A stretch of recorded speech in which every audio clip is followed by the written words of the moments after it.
नमस्कार, AB star news देख रहे हैं आप और मैं हूं आपके साथ सोहन सिंह। वक्त हो चला है देश लाइव का, जिसमें बात करेंगे तमाम अहम खबरों की। सबसे पहले बात करेंगे चंद्र ग्रहण को लेकर। दरअसल इस साल का आखिरी चंद्र ग्रहण आज है, जिसको लेकर लोगों में उत्साह भी देखने को मिल रहा है, क्योंकि इस चंद्र ग्रहण के बाद इस साल चंद्र ग्रहण देखने को नहीं मिलेगा। दूसरी ओर तैयारियां भी पुख्ता नजर आ रही हैं। धार्मिक मान्यताओं के मुताबिक इस दिन पूजा पाठ नहीं किया जाता है। करीब जब चंद्र ग्रहण लगता है या फिर सूर्य ग्रहण लगता है तो उससे करीब 9 घंटे पहले से जो सूतक काल है वो शुरू हो जाता है और इस दौरान पूजा पाठ नहीं किया जाता है। और चंद्र ग्रहण के दौरान गर्भवती महिलाओं को भी खासी सावधानियां बरतनी पड़ती हैं। देश के तमाम बड़े मंदिर के कपाट बंद हो चुके हैं और हरिद्वार में बड़ी संख्या में लोग भी पहुंच रहे हैं। जैसे ही चंद्र ग्रहण खत्म होगा वैसे ही लोग आस्था की डुबकी मां गंगा में लगाएंगे। कुल मिलाकर देखा जाए तो चंद्र ग्रहण को देखने के लिए लोगों में उत्साह भी खूब नजर आ रहा है। चंद्र ग्रहण का सूतक काल सुबह 5:38 से शुरू हो चुका है। बता दें कि चंद्र ग्रहण और सूर्य ग्रहण से 9 घंटे पहले सूतक शुरू हो जाता है। इस दौरान कोई भी धार्मिक काम नहीं किया जाता है, मंदिरों में पूजा नहीं होती, यहां तक कि घर में भी पूजा पाठ नहीं किया जाता है।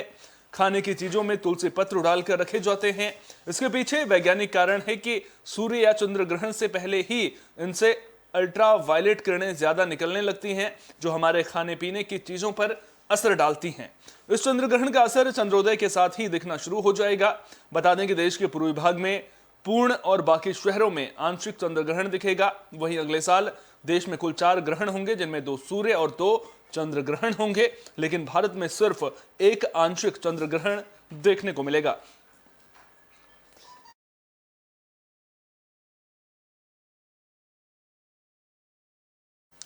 हिमाचल में चुनाव है, 12 तारीख को वोट डाले जाएंगे, लेकिन चुनाव से 4 दिन पहले कांग्रेस को बड़ा झटका लगा है। कांग्रेस के 26 नेताओं ने बीजेपी का दामन थाम लिया है।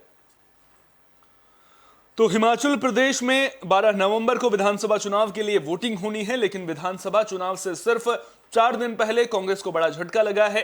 कांग्रेस कमेटी के पूर्व महासचिव धर्मपाल ठाकुर खंड समेत कांग्रेस के 26 नेता बीजेपी में शामिल हो गए हैं।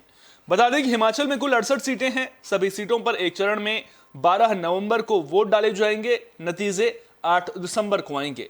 बीजेपी में शामिल होने वाले नेताओं में कांग्रेस के पूर्व महासचिव धर्मपाल ठाकुर, पूर्व सचिव आकाश सैनी, पूर्व पार्षद राजन ठाकुर, पूर्व जिला उपाध्यक्ष अमित मेहता, मेहर सिंह कंवर, युवा कांग्रेस नेता राहुल नेगी, जय मां शक्ति सामाजिक संस्थान अध्यक्ष जोगिंदर ठाकुर, नरेश वर्मा, चमियाना वार्ड सदस्य योगेंद्र सिंह, टैक्सी यूनियन सदस्य राकेश चौहान समेत कई लोग बीजेपी में शामिल हुए हैं। इन सभी का बीजेपी ने स्वागत किया है। मुख्यमंत्री जयराम ठाकुर ने बीजेपी के सभी नए कार्यकर्ताओं का गर्मजोशी से स्वागत किया। इस दौरान मुख्यमंत्री जयराम ठाकुर ने ट्वीट कर कहा, रिवाज बदल रहा है। शिमला की कांग्रेस पार्टी के पूर्व पदाधिकारियों समेत कई साथियों ने कांग्रेस पार्टी छोड़ बीजेपी का दामन थामा। बीजेपी परिवार में आप सभी का हार्दिक स्वागत, अभिनंदन। आइए बीजेपी की ऐतिहासिक जीत के लिए एकजुटता के साथ काम करें। आपको बता दें कि हिमाचल प्रदेश में बीते कई दशकों से भारतीय जनता पार्टी और कांग्रेस को बारी बारी से 5-5 साल के लिए सत्ता में रहने का मौका मिलता रहा है। इस बार भी इसी पर पार्टी की उम्मीदें टिकी हैं। बता दें कि 2017 के विधानसभा चुनावों में 68 सदस्यीय विधानसभा में बीजेपी को 44 और कांग्रेस को 21 सीटें मिली हैं, जिसमें सत्तारूढ़ दल को 48.8% और सबसे पुरानी पार्टी को 41.7% वोट मिले। 2012 में कांग्रेस ने 36 सीटें जीतकर विधानसभा चुनाव जीता था और बीजेपी को केवल 26 सीटें मिली थी।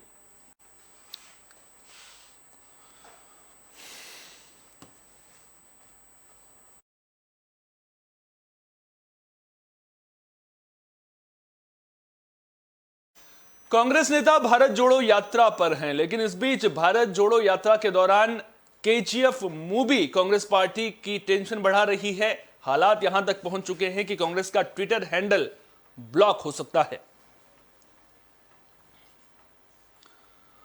दरअसल कांग्रेस की भारत जोड़ो यात्रा के दौरान नियमों के उल्लंघन का एक मामला सामने आया है। भारत जोड़ो यात्रा के दौरान एक फिल्म का गाना बजाने पर कांग्रेस कॉपीराइट उल्लंघन के मामले में फंसती हुई नजर आ रही है। मामला कोर्ट भी पहुंचा तो बेंगलुरु हाईकोर्ट ने ट्विटर को कांग्रेस पार्टी और भारत जोड़ो यात्रा के खातों को अस्थायी रूप से ब्लॉक करने का निर्देश दिया। हालांकि कांग्रेस ने कहा कि उन्हें कोर्ट के आदेश अभी तक नहीं मिले हैं। वहीं अब तक माइक्रो ब्लॉगिंग साइट ट्विटर ने भी कोई कदम नहीं उठाया है, क्योंकि कांग्रेस और भारत जोड़ो यात्रा का अकाउंट अभी तक बंद नहीं हुआ है। बता दें कि बेंगलुरु कोर्ट का आदेश कॉपीराइट उल्लंघन के आरोपों से संबंधित है। कांग्रेस पार्टी पर फिल्म केजीएफ चैप्टर 2 के साउंड रिकॉर्ड का अवैध रूप से उपयोग करके एमआरटी म्यूजिक के स्वामित्व वाले वैधानिक कॉपीराइट का उल्लंघन करने का आरोप लगा है।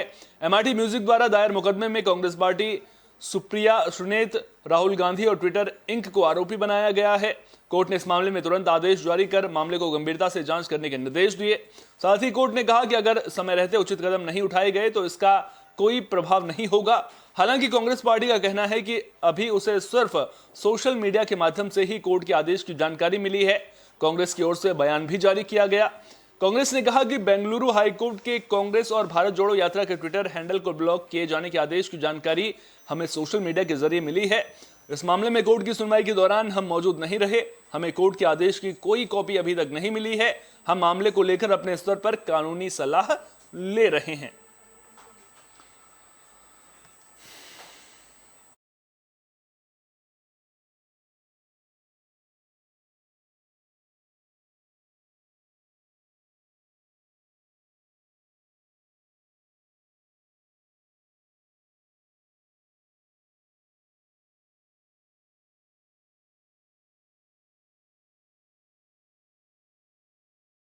आज बीजेपी के वरिष्ठ नेता लालकृष्ण आडवाणी का जन्मदिन है, लिहाजा उन्हें बधाइयों के संदेश मिल रहे हैं। प्रधानमंत्री नरेंद्र मोदी ने खुद लालकृष्ण आडवाणी के घर पहुंचकर उन्हें शुभकामनाएं दी हैं।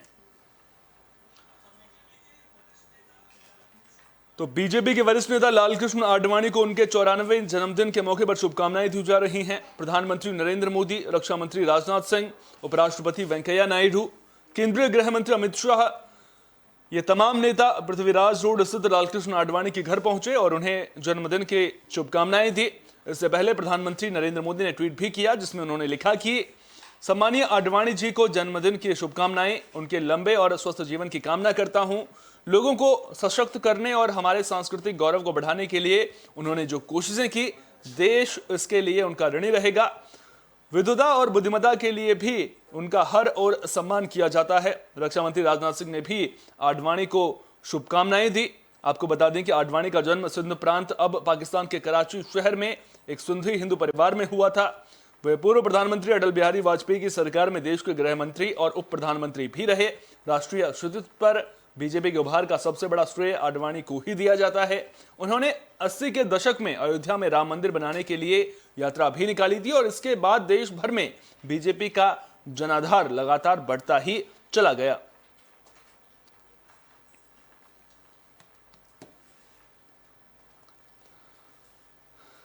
तो लालकृष्ण आडवाणी आज अपना जन्मदिन मना रहे हैं और उन्हें बधाइयों के संदेश मिल रहे हैं। राजनीतिक जगत से भी लगातार शुभकामनाओं का दौर जारी है।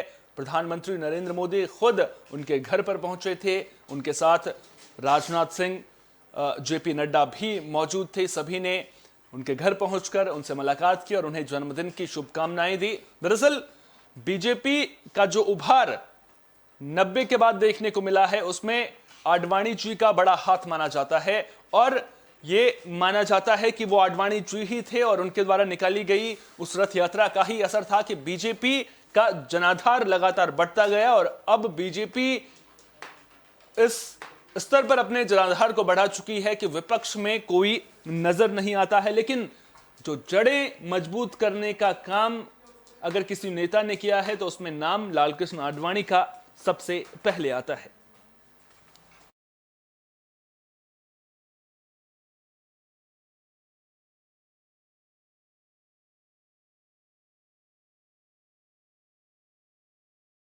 बुलेटिन के आखिर में बात बिहार की भी कर लेते हैं। दरअसल बिहार में सियासी भूचाल देखने को मिल रहा है।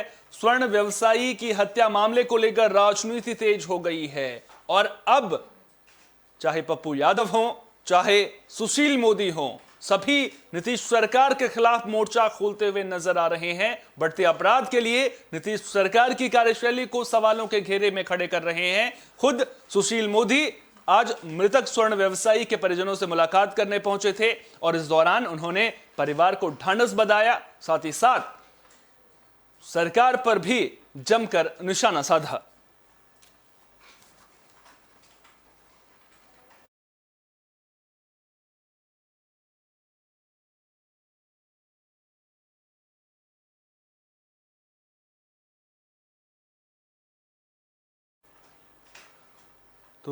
तो सुशील मोदी नीतीश सरकार पर बरसे हैं। दरअसल स्वर्ण व्यवसायी हरिजी गुप्ता की नृशंस हत्याकांड मामले में राजनीति काफी तेज हो गई है।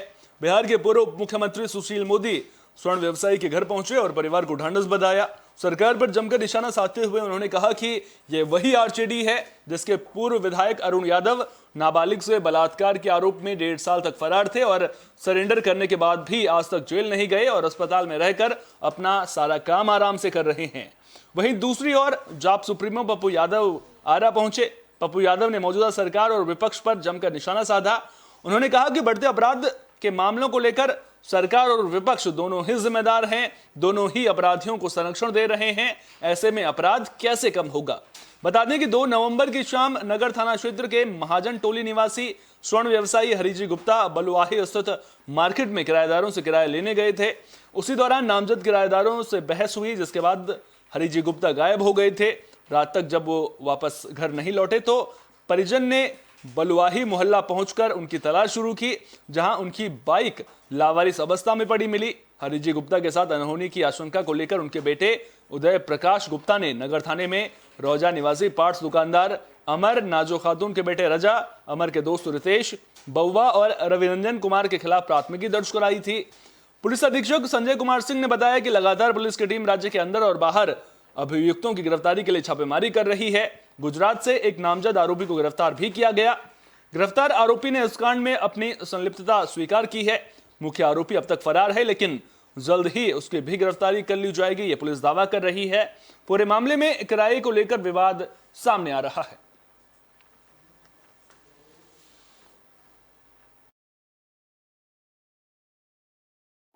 देखिए, अपराधी देखता है कि सरकार कौन सी है और मुझे कहीं संरक्षण मिल सकता है कि नहीं मिल सकता है। तो महागठबंधन की सरकार में जिस तरह के लोग सरकार में शामिल हैं, तो राजद के लोगों का मनोबल बढ़ गया। राजद के समर्थकों को लगता है कि हमारी और ये शाहबाद में बालू माफिया, जमीन माफिया और पहाड़ माफिया को नष्ट नाबूद नहीं करेंगे। कौन सरकार नहीं बचाया है पहाड़ माफिया, गिट्टी माफिया?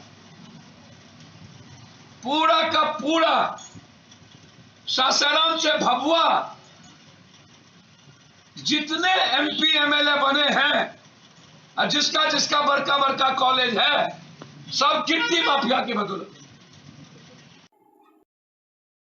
देश लाइव में फिलहाल के लिए इतना ही। देश दुनिया की तमाम अहम खबरों के लिए बने रहिए AB स्टार न्यूज के साथ, क्योंकि यहां पर खबरों का सिलसिला कभी नहीं थमता।